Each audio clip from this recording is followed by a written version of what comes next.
Halo teman-teman semuanya, kembali lagi di podcast Tanya Arah yang dipersembahkan oleh SPC, Semasa Fotografi and Cinema. Nah, di episode kali ini atau di episode 2, aku sebagai host, Egita, bakal tanya-tanya nih ke bintang tamu kita atau tamu spesial kita. Nah, langsung aja kita sambut bintang tamu kita, Aimar Fitra. Halo semuanya, perkenalkan nama aku Aimar Fitra Putra Setiawan. Di sini aku sebagai perwakilan ekstrakurikuler Tresa atau Teater Arek Semasa. Nah, buat teman-teman penonton podcast Tanya Arah, Tresa itu adalah salah satu ekstrakurikuler yang ada di SMA Negeri 1 Kota Probolinggo. Tresa ini bergerak dalam bidang teater, tetapi bukan hanya dalam bidang teater saja. Tresa ini juga bergerak dalam bidang seni, contohnya seperti bernyanyi, puisi, monolog, dan masih banyak lagi. Dan buat teman-teman SMA Negeri 1 Kota Probolinggo yang ingin join Tresa, silakan, karena kita akan mengangkat atau juga akan mendorong para kreativitas dan juga bakat-bakat dari anggota Tresa itu sendiri. Nah, tadi kan udah perkenalan nih seputar tentang Tresa. Aku pengen tahu nih kegiatan di Tresa ini apa aja, bukan cuma acting kan pasti ada yang Benar lain banget ya gitu. kita. Mungkin kegiatan apa yang dilakukan di Tresa? Oke, jadi di kegiatan yang ada di ekstrakurikuler Tresa itu punya banyak banget kegiatan, dimulai dari pemanasan terlebih dahulu sebelum ekstrakurikuler. Nah, pemanasannya ini ada yang unik. Kita punya pemanasan yang pertama, pemanasan vokal, yaitu King Kong. Wow, King Kong ini menarik. adalah salah satu pemanasan untuk mengatur nafas dan juga vokal. Yang kedua yaitu ada pemanasan meraih bintang-bintang. Di mana meraih bintang-bintang ini adalah pemanasan untuk para anggota Tresa atau Teater Arek Semasa bisa memerankan atau berimajinasi menjadi tokoh yang diinginkan. Dan yang ketiga yaitu biasanya kita olah gerak dulu, pemanasan seperti biasa. Setelah itu kita keliling lapangan atau lari dengan nggak kan biasanya keliling lapangan kan hanya lari biasa kan, ya. tapi Tresa beda. Kita di sini juga sambil menyebutkan vokal, tapi dibalik gitu, I E A O U gitu. Jadi bukan A I U E O. Nah setelah kita sudah pemanasan, kita lanjut ke pematerinya. Materinya di setiap harinya tuh berbeda-beda. Bisa aja tentang tata panggung. Terus juga bisa bagaimana cara kita mengekspresikan suatu tokoh dan masih banyak lagi. Jadi ke setiap pertemuan itu memiliki materi yang berbeda-beda. Kayak gitu ya kita.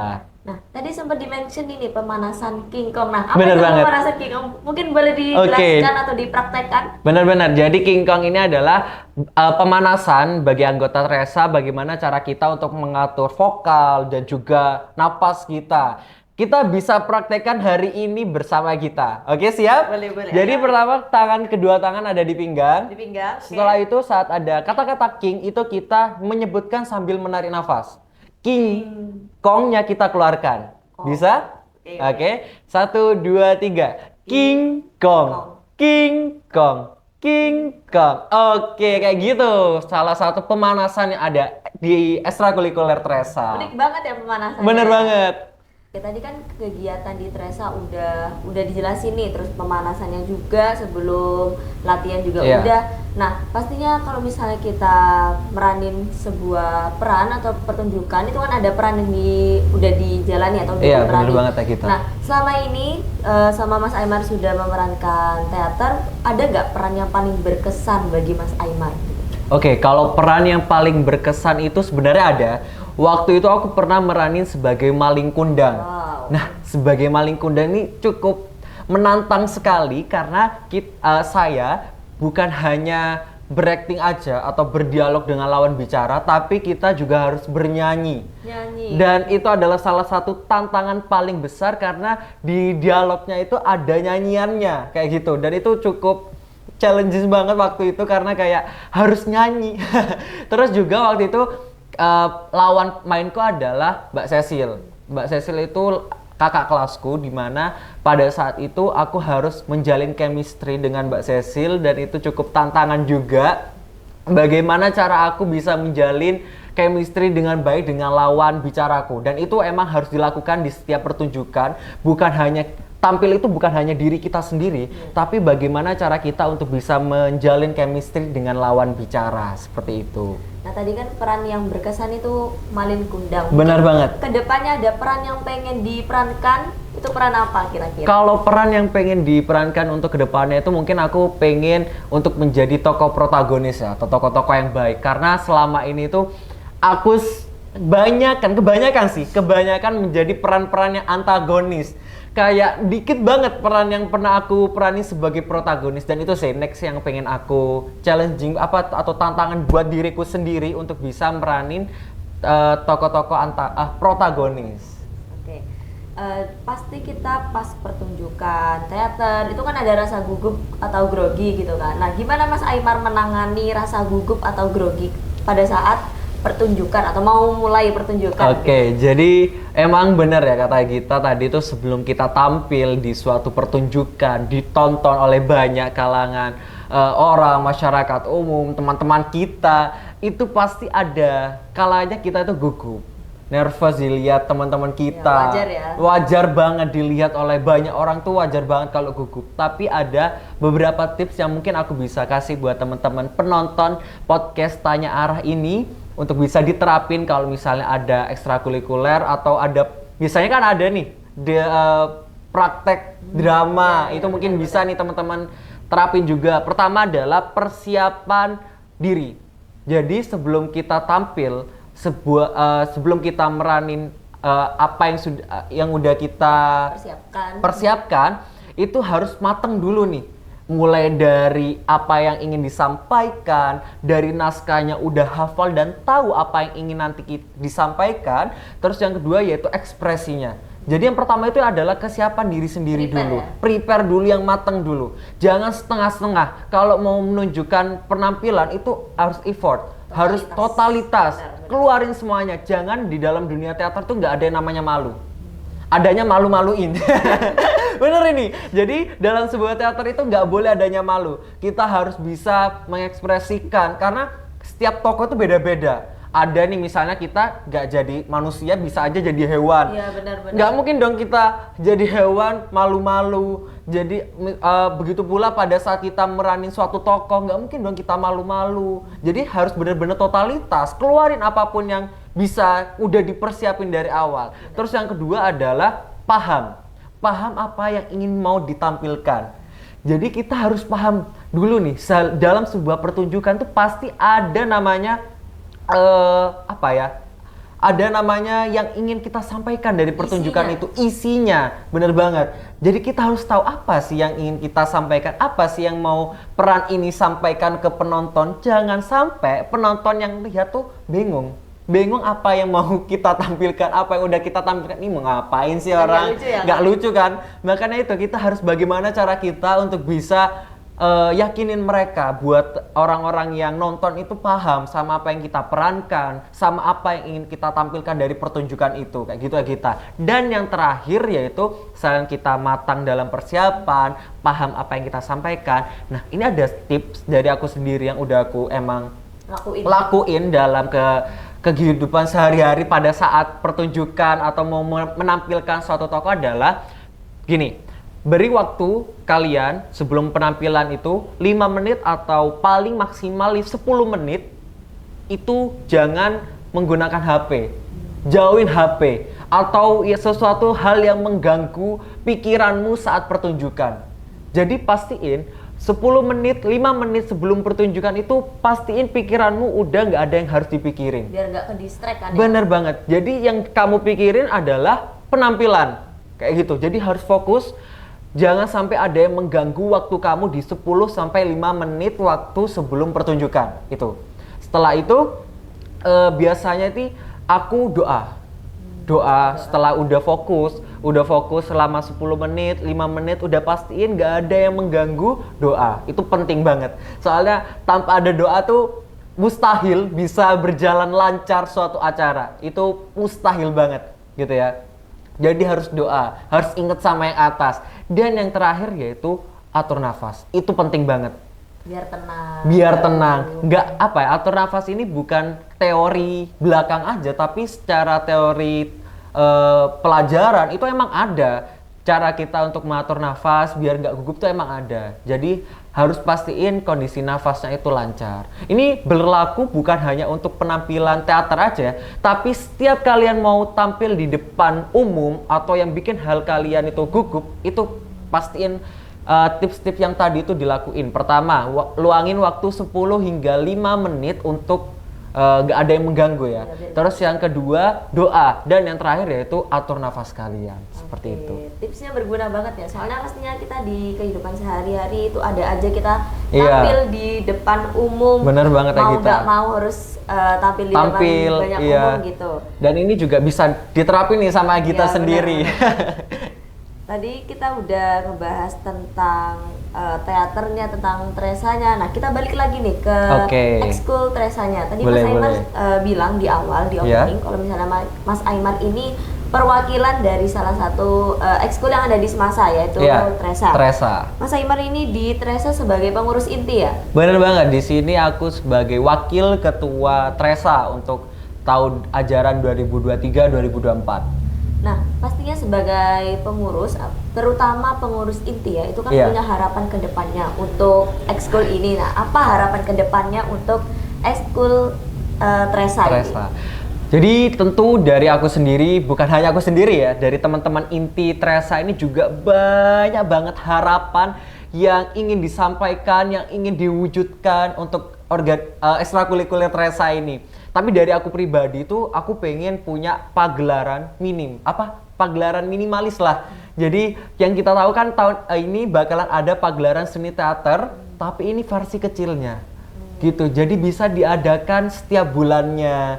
Tentunya rutin banget, setiap bulan tuh pasti ada. Diadakannya nggak usah jauh-jauh, mungkin di SMA Negeri 1 juga bisa, atau mau di luar juga bisa. Jadi aku pengennya untuk Tresa ini bukan hanya program inti aja, yaitu pagelaran seni teater, tapi kita juga harus ada penampilan di setiap bulannya. Karena apa? Dengan adanya jam terbang yang tinggi, dengan adanya kita tampil terus-menerus, kita itu bisa secara tidak langsung ya melatih mimik kita, ekspresi kita, terus juga kita bisa tahu cara mengatasi bagaimana sih cara kita untuk bisa memerankan tokoh-tokoh yang nantinya akan diperankan. Soalnya kan di setiap penampilan tentu kita memerankan bukan hanya satu tokoh aja, kan? Pasti beda-beda. Mungkin penampilan pertama baik, penampilan kedua jadi jahat dan lain-lain. Itu bagaimana cara kita bisa mengatasinya itu penting banget dengan adanya jam terbang ini. Kayak gitu. Itu sih harapan aku untuk ekstrakurikuler Tresa untuk kedepannya punya pagelaran seni teater yang versi mininya. Dan itu tuh kan kalau pagelaran seni teater yang ini kan organisasinya atau kepanitiaannya kan dibantu oleh OSIS, MPK dan masih banyak-banyak hal lain kan orang-orang eksternal dari Tresa. Tapi kalau pagelaran seni teater yang minimalis ini tuh aku pengen semuanya itu mulai dari belakang panggung yang main itu dari Tresa semua. Seperti itu. Nah, tadi sempat disebut pagelaran seni teater. Bener banget. Boleh dijelasin lebih lanjut apa itu pagelaran seni teater? Oke, pagelaran seni teater ini adalah salah satu program utama dari ekstrakurikuler Tresa. Pagelaran seni teater ini udah diadakan sejak bertahun-tahun dulu ya. Terus sempat vakum nih di tahun 2020 hingga 2022 karena Corona, bener banget. Dan perdana pada tahun 2023 diadakan kembali, waktu itu tempatnya di Gedung Kesenian. Gitu. Dan pagelaran seni teater ini adalah program yang menampilkan suatu penampilan dari anak-anak Tresa. Jadi belakang panggungnya, terus naskahnya, pemain-pemainnya itu semuanya dari anak-anak Tresa, kayak gitu. Tadi sempat diomongin kan atau di-mention tahun ini bakal ada pagelaran seni teater. Nah, sejauh ini persiapannya itu sampai mana untuk pagelaran ini? Apakah udah mulai latihan atau gimana? Kepanitiaannya apakah udah dibentuk? Oke, untuk sejauh ini sebenarnya aku mau ceritain dari awal. Dari awal pembentukan adanya pagelaran seni teater ini di bulan Oktober kemarin. Di bulan Oktober kemarin itu kita udah mulai menyusun, tapi masih belum kepanitiaan.